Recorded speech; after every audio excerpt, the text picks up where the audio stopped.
মাননীয় শিক্ষামন্ত্রী আমার কয়েকটা প্রস্তাব একটু শুনবেন। সব ফেল করে করুন, সব ফেল করলেও সমস্যা নেই।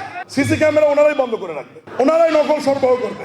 আমি সস্তা জনপ্রিয়তা নেওয়ার জন্য আসিনি। আপনি আজকে গিয়ে সার্কুলার জারি করবেন, আপনাকে প্রথমে সিদ্ধান্ত নিতে হবে জিপিএ বন্ধ করে দিতে হবে।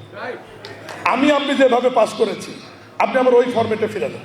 সামনের লাইনে যারা শিক্ষা প্রতিষ্ঠান প্রধান বসে আছেন, তিন লাইনের যারা, এই সমস্ত শিক্ষা প্রতিষ্ঠানে কিন্তু আমরা ভর্তি পরীক্ষা নিয়ে ছাত্র ভর্তি করি, মেধা যাচাই করি, এবং এই সমস্ত শিক্ষা প্রতিষ্ঠানে যখন আমরা শিক্ষক নেন সেটাও কিন্তু হাই কোয়ালিটি যাচাই করে নেন।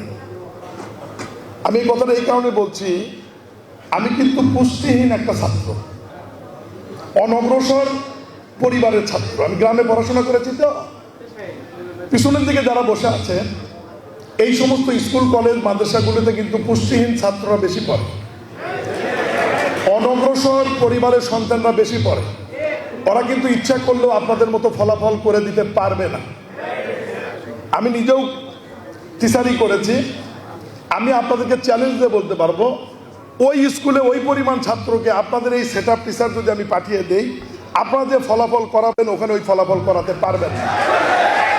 বিকজ আপনার স্টুডেন্ট নেওয়ার সময় যাচাই করে নেন, আর তাদের যাচাই করার সুযোগ থাকে না।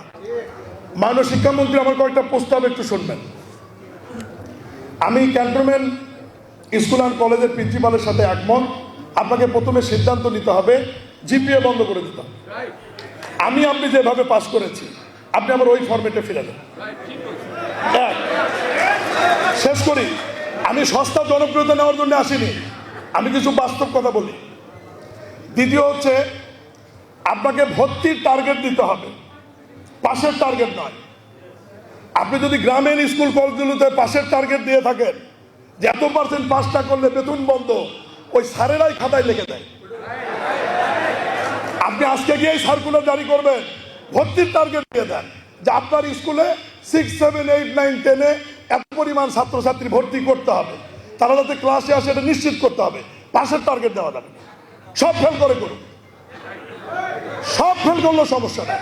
কিন্তু আপনি যখন পাশের টার্গেট দিয়ে দিচ্ছেন, সিসি ক্যামেরা ওনারাই বন্ধ করে রাখবে, ওনারাই নকল সরবরাহ করবে, এবং ওনারাই পারলে খাতায় লিখে দেবে। কারণ টার্গেট অনুযায়ী যদি পাস করাতে না পারে, ওনাদের তো বেতন আপনি বন্ধ করে দেবেন। এখন যে প্রস্তাব দেবো আপনারা খুব একটা খুশি হবেন না। রাজনীতিবিদদের যদি 3 বছর 5 বছর পর পর পরীক্ষা দিতে হয়, ভোটের পরীক্ষা, ভিসি নওগাঁ যেটা বলেছে যে বিগত 20 বছরে যদি শিক্ষক নিয়ে গিয়ে ডিজাস্টারই হয়ে যায়, শিক্ষামন্ত্রীর কাছে আমার প্রস্তাবনা থাকবে এই 20 বছরে যে সমস্ত শিক্ষক নিয়োগ হয়েছে, যে পদ্ধতিতে হোক, প্রত্যেক বছর এই শিক্ষকদের আবার পরীক্ষা নেওয়া হোক। এই পরীক্ষায় যারা পাস করবে তাদের টিচার হিসেবে রাখেন, ফেল করলে বিদায় করে দেন। নোট করে এই সিস্টেমে আসে, দেখবেন যে এমনি সব ঠিক হয়ে যাবে। এখন আর তালি নাই, প্রথম তালি দিয়েছেন। শিক্ষকদের মেধা যাচাই করতে হবে, ভর্তির টার্গেট দিতে হবে, জিপিএ 5 উঠিয়ে দিতে হবে, এবং এই ধরনের মেধাবী টিচার যারা রয়েছে বগুড়া জেলার বা প্রিন্সিপাল রয়েছে, তাদেরকে সমন্বয়ে একটি কমিটি গঠন করে শিক্ষা ব্যবস্থাকে কিভাবে পরিবর্তন আনা যায়, ক্লাসরুমে স্টুডেন্টদেরকে কিভাবে আনা যায়, এবং তাদেরকে আকৃষ্ট কিভাবে করা যায়, আনন্দময় শিক্ষাটি কিভাবে করা যায়, এই বিষয় নিয়ে আমাদেরকে কাজ করতে হবে।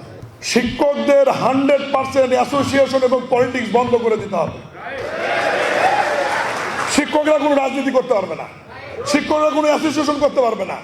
সরকারি চাকরিদের মতো তাদের এই ব্যবস্থার মধ্যে নিয়ে আসতে হবে, তাহলেই দেখবেন সবকিছু কন্ট্রোলে থাকবে।